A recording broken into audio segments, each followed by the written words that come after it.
received additional supplies. Matt Hancock said he was aware of concerns and was acting on them. I take very seriously my responsibility as Secretary of State to make sure that everybody working in the NHS across social care is safe, and for that they need the right equipment. And I'm listening very carefully when I hear that there's a problem on the front line and then trying to get in there and fix it. NHS providers representing health trusts in England said there had been local shortages which were understandably fueling anxiety over staff safety. And while there were signs of significant increases in distribution, further rapid improvement was required. The government has issued new guidance urging people not to travel to their second homes, caravan parks or campsites to isolate themselves or for holidays. There are concerns that additional pressure is being put on local communities and services which may not be able to cope. Teaching unions have urged parents to send children to school today only if absolutely necessary.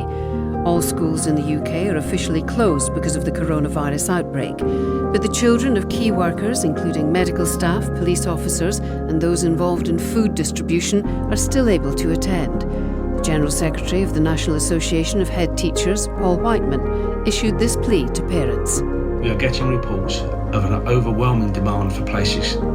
This was not the plan. The plan was always to care for the very few that have nowhere else to go to help halt the spread of the virus.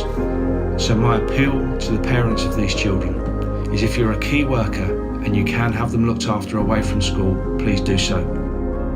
New Zealand has become the latest country to order a full lockdown, with all public venues, schools and most shops closing. The Prime Minister, Jacinda Ardern, said the action was essential to save thousands of lives. The US Senate has failed to agree a $1.8 trillion economic stimulus package after Democrats said it didn't do enough to help ordinary Americans. More than 33,000 people in the US have been infected with COVID-19 and at least 420 have died.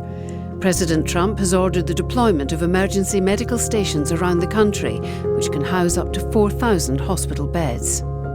The Japanese Prime Minister, Shinzo Abe, has acknowledged for the first time that the Tokyo Olympic Games could be postponed because of coronavirus. Shinzo Abe told Parliament a delay might have to be considered if safety could not be guaranteed. Canada has become the first country to say it will not send a team to compete this year. This is a challenging time for all Americans. We're enduring a great national trial, and we will prove that we can meet the moment.